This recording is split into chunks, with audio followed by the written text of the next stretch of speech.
Hello everyone, I would like to welcome you all to the annual People Power Tea Party. The purpose of this is to highlight accomplishments in society. This year's theme is Accomplishments of Women. Last year's theme was Important Union Leaders, the year before that, Philanthropic Entrepreneurs, and the year before that, Long-Lasting Effects of Presidents. The board of the Tea Party this year felt that we had to acknowledge the influence that women have had on the world, considering we've mostly discussed men these past few years. I invite you all to take a moment to look around and greet the highly influential women surrounding you. I selected differing women that challenge various issues in the world. Let me just mention that the four of you sitting here are just a sampling of the many incredible women who have lived. So, in the most respectful way, you should be pretty honored that you were chosen to be here. If you would open up the packet on your desk, we'd like to begin the seminar. Our main goal today is to educate others about who you are. So, we will go around and talk about ourselves. I'll start out. I'm Jenny, and I'm currently living in New York. Although I haven't made any great influence on the world yet, I hope that running this discussion will fulfill my goal, which is to teach people that women have helped shape the world that we live in today. I feel that in all my years of education in school, we've gone through so many time periods that have solely highlighted influential men. Men have had more rights up until recently, giving them more of a chance in history to express their political and social thoughts. That is understandable, but I still feel that I've never had a chance to really soak in the strides that women have made for society. Hopefully, we will all learn something new today. Let's go clockwise. Hello all, I'm Jeanne d'Arc, but I'm known in English as Joan of Arc. I speak French, but of course I will speak in English today so you all understand me. I was born in France in 1412. From a young age, I wasn't like any typical girl in my land. I was against following the norms of my society. For example, women's marriages at my time were arranged, meaning that women didn't have input as to who they were going to marry. At the age of 16, my father arranged that I was to be married, but I refused and convinced the court that I shouldn't be forced. As I said, it was not usual for a woman of my time to defy marriage, or really anything at all. While I was alive, my land, France, was fighting the 100 Years' War with England. France soon became occupied by England. France's king, Charles VI, died, so King Henry V of our enemy land, England, inherited the throne, then died. We didn't know if the son of our king was going to be named king or if the son of England's king was going to be named king. Sadly, instead of our King Charles's son being named king, King Henry's son from our enemy land, England, was named King of France. Although people wanted King Charles of France's son to be king, no one was doing anything about it, so I decided to take matters into my own hands. At the age of 17, I began my voyage to save France. I gained the support of villagers and was given a horse to travel on to meet with Charles. I dressed as a man for my traveling because I wouldn't be taken seriously as a woman. I traveled 11 days to finally get to see Charles. Who are you? I am here to save France. Something seems off about you. Take off your hat. Are you a woman? Guards! I know you prayed for France to be saved. How'd you know that? Because I meant to be here. Examine her. She's fine, no weapons on her. The only thing you should be scared of is her determination. Charles finally allowed me to accompany the French. I didn't fight in the war, but I did direct the troops and thought of military strategies. France began to win. Charles eventually retained his crown. Unfortunately, I was charged of witchcraft, heresy, and dressing like a man, all because people felt threatened and confused by my success as a woman. I fought for my life. I was held in a military prison instead of a church prison because I needed to be guarded. I was killed for my sins. They knew they couldn't break me, so they took the easy way out. Absurdly enough, King Charles VII declared me innocent after my death. Thank you for telling your story. Your story embodies such an important lesson that you need to fight for what you believe in. Even though odds were against you because you were a woman, you made sacrifices and took risks and were in the end successful. Your story easily touches both men and women, teaching them to never give up. Miss Harriet, if you would continue. Hi, I'm Harriet Beecher Stowe. I was born in 1811 in Connecticut. I was alive in a time when America was split between people who were pro-slavery or against slavery. The people against slavery were known as abolitionists. My father was an abolitionist, so I was influenced by him to be opposed to slavery and to place my efforts into ending it. I was outraged in 1850 after the Fugitive Slave Act was passed.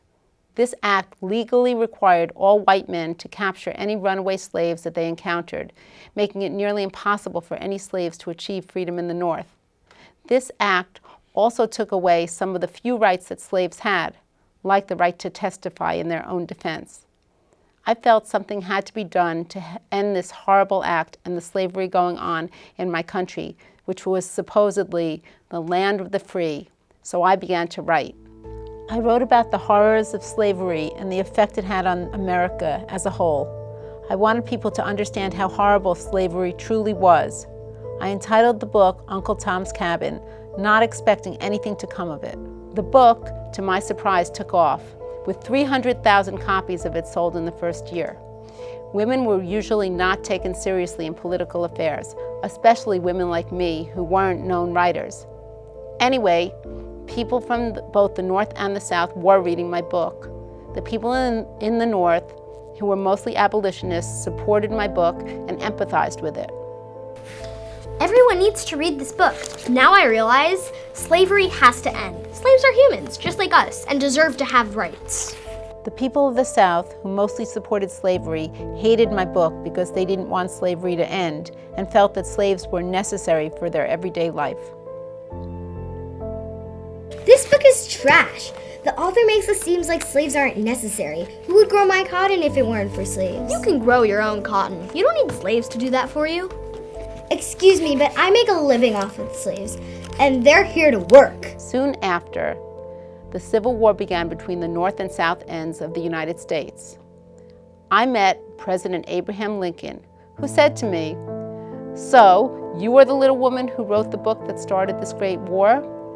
Although I didn't actually start the war, I am certain my book influenced people to really think about what slavery meant to them. Eventually, slavery was abolished, so I'm glad that I played a part in that. Some say that the success of my book opened up a role for women in society. My writing was able to pave the road for other women to state their ideas. I learned that any woman could change the world by doing anything that a man could do, like writing a book. Aside from inspiring women through your powerful writing, you also changed the world as a whole. Your writing educated people on slavery, leading to its eventual abolishment. It is admirable how your book helped America fix its mistakes. You helped make society more aware of what women had to say, being that your words held a whole lot of significance. Let's hear our next speaker. Hi everyone, I'm Elizabeth Caddy Stanton. I was involved in many activities throughout my life to fight for women's rights. Let me start out with the basic facts you should know about me. I was born on November 12, 1815, in New York. From a young age, I had involved myself in activities men would do, for example, getting an education. After graduation from Emma Willard's Academy, I spent a lot of time with my cousin, Gerrit Smith, who was an abolitionist. I fell in love with a man named Henry, who was also an abolitionist, and going against my father's wishes, I married him in 1840. A few years later, we moved to Seneca Falls, New York. I had a total of 7 children, and although I loved them dearly, I was getting tired of just staying at home, acting as a typical housewife.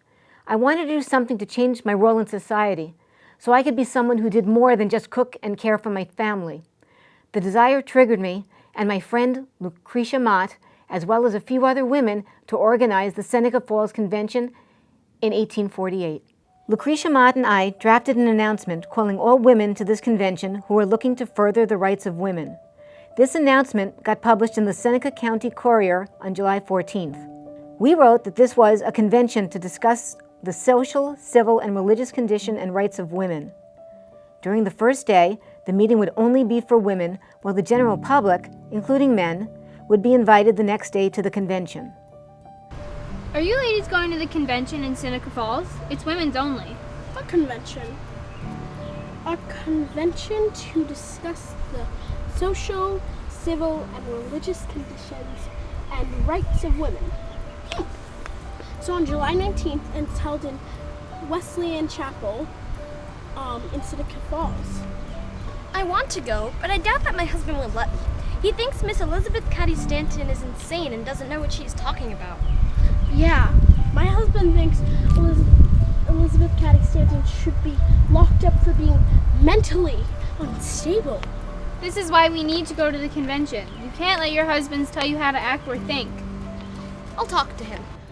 But if I do go, I hope he knows how to cook dinner for my family that night, considering I've been doing it for the past 10 years. My announcement must have really traveled, as more than 200 women showed up to my convention. Hello! Thank you all that have gathered to right the wrongs of women in society. I'm Elizabeth Cady Stanton, and this is Lucretia Mott.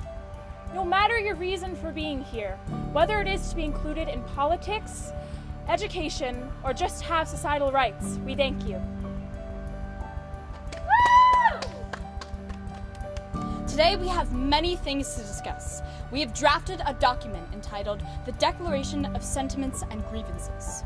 We have carefully drafted this document over the past couple of days, and we have used the Declaration of Independence as inspiration. We discussed in detail the injustices inflicted upon women in the United States. We were called upon all women in the United States to stand up and petition for their rights. We hold these truths to be self-evident that all men and women are created equal. That they are endowed by their Creator with certain inalienable rights. The convention met again the next day, this time with men present.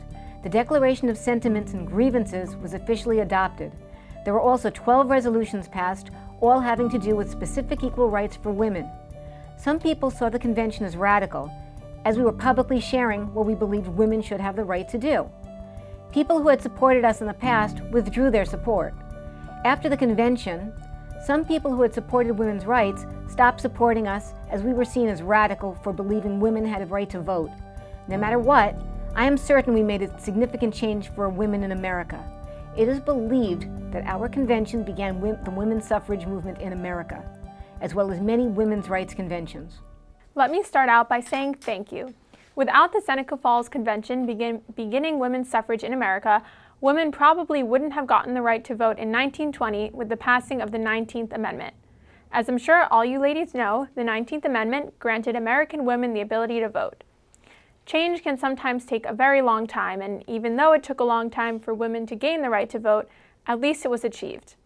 You fought for what you believed in during a time where a woman speaking up at all, especially about their right to vote, would be seen as radical. Thank you for inspiring me to pursue what I believe in, no matter what others say. Our last speaker today will be Miss Blackwell. Please begin when you are ready. Hello, I'm Elizabeth Blackwell, born in Bristol, England in February of 1821. I was born into a liberal family that supported women's education, suffrage, and the abolition movement. Similar to Joan of Arc, I also speak French as well as German, but today I will of course speak English. I am very familiar with the language and culture after arriving here in America when I was 11 years old. After my father passed away in 1838, I began working as a teacher alongside my mother and sisters to help make financial ends meet for our family. Around this time, I sadly had a friend who was dying from a terminal illness. Before her inevitable passing, my friend insisted she would have suffered less had there been a woman physician to care for her. Of course, around this time, men were the people who were doctors, and women who attempted to find success in the medical field only found failure. I myself was never interested in studying medicine, but somehow my poor dying friend's need for a female physician inspired me. And before I even knew it, I was on track to becoming exactly what my late friend needed. I truly had no idea where to begin my path to becoming a physician. I figured by consulting with experienced physicians could help guide me. Thank you for taking the time out of your busy doctor days to come meet with me. Sure. Anything for the Blackwell family. So, I hear you are trying to become a physician. Yes, sir, I am. I'm sorry, no, really, it's just, I've never heard of a woman trying out for such a ambitious job. Well, a woman has got to start somewhere. Right. Well, I guess you could check out this school up in New York. What is it called? You think they would accept her? Nothing against you, Miss Blackwell. It's just, you seem to have the right intention, but you are a woman and it is expensive. Well, I guess I should think about this then. Thanks again. I was not ready to give up on my ambitions. I mean, someone had to start somewhere, and I needed to do this for my friend with a terminal disease. She should have the right to be treated by women physicians if that would make her feel more comfortable and feel that her needs were being addressed. Anyways, I was able to convince 2 friends of mine who are physicians to let me work with them.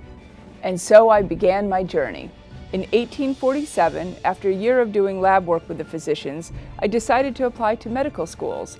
I applied to all the medical schools in New York and Pennsylvania, knowing that there was a good chance I would get rejected from all of them, solely for being a woman.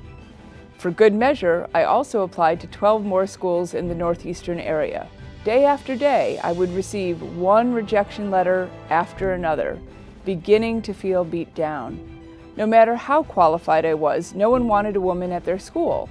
I found a grand surprise in a decision letter from Geneva College, which was located in rural New York. They had accepted me. Finally, things were on track. Hello, is this Professor Levy's class? Yes, I am Professor Levy. Who are you looking for? Your husband. Does he work here? What? No, I'm a student here, assigned to your class. I didn't know they accepted girls here. They don't. Didn't you hear? Her acceptance letter was a joke. Did they actually think she was gonna show up? No, but now they're regretting it. All right, class. We will start the lab now. Dear, you can sit this one out. I don't think you could handle it. I later confirmed that it was true. I was accepted to Geneva College as a joke, but I stood my ground. I was excluded from class activities and looked down upon by society for being radical and defying my gender role. Through that, I continued with my hard work. In 1849, I graduated first in my class. I don't mean to boast, but I was the first woman in America to graduate from medical school and receive a medical degree. In 1857, when I was 36 years old, I established the New York Infirmary for Indigent Women and Children with the help of my sister and a fellow physician. 10 years later, a medical college for women opened within it, giving women a structured curriculum with medics. Excuse me, Professor Blackwell, could you go over that last topic one more time? Yes. After that, we will continue with the lab. When I was a student, my professor didn't even let me do labs. Really? Well, I think I speak for all women when I say thank you for this class and the opportunity. Wow, you really powered through the barriers facing you in your situation. It is admirable how you paved the road for women branching out into different careers. By taking on an unconventional job for women in your time period, I am sure that you inspired other women to pursue their desired career paths. By opening up your own school, you provided easy access for women interested in medicine to follow in your footsteps. What a great accomplishment for women and the science world alike. Now that you have all shared your wonderful accomplishments in the world, I will ask one more thing. While you all were speaking, I formulated a couple of questions. Please share a few words of wisdom. How do you all believe we can make the world more aware about efforts that women have made? How can we ensure equality and progress for women? I believe that women must continue to share their efforts with the world, as I did with my book. By writing down my beliefs, people read and responded to me. By sharing my opinion as a woman, I am inserting myself into society, therefore making my voice heard. Women will continue to progress off of past accomplishments from women, and they will progress as they see women around them standing their ground. Always remember, the past, the present, and the future are really one. They are today. I agree. Women must continue to voice their beliefs and live by them. To sacrifice what you are and to live without belief, that is a fate more terrible than dying. Women must not fear stepping forward, as I did to save France. By taking on leadership roles, I believe society will put their faith and trust into women, which is a privilege that men already have. No matter what us women are fighting for, we must battle hard, and may God bless us all. If society will not admit women's free development, then society must be remodeled. Women and men alike should both have the right to develop in society. Women should be allowed to have the same professional opportunities as men in order to be truly equal. When women tend to have to prove themselves more than men do, we have to persevere, demonstrate our capability, and be a role model and agent for change. The history of the past is but one long struggle upward to equality. In history thus far, we have fought for equality and have faced many accomplishments. That being said, there are still issues of inequality present in society today. Men and women seem to be held to different standards, which is not okay. Men and women should be seen as equal, with equal political rights, equal wages, and equal liberties. Women must continue what I started. Although we have achieved women's suffrage, there is still much, much more to rally for. So many thoughtful responses. Thank you. I'm so glad that this seminar was able to happen. Although I haven't accomplished as much as all of you yet in my life, I have been a Girl Scout for 12 years, which I am very proud of. I live with many amazing women in my daily life, especially including my mother Debbie and my grandma Eleanor, who have helped raise and teach me, as well as given me so much support. As a Girl Scout, I want to thank you ladies for helping me with my Gold Award project, and I hope it will inspire others as much as your stories have inspired me. The board of the People Power Tea Party are so happy you were all able to join us. I feel like we could think of a more original name for this specific seminar. Maybe Equality Power, or Women's Right, or, I got it, Girl Power.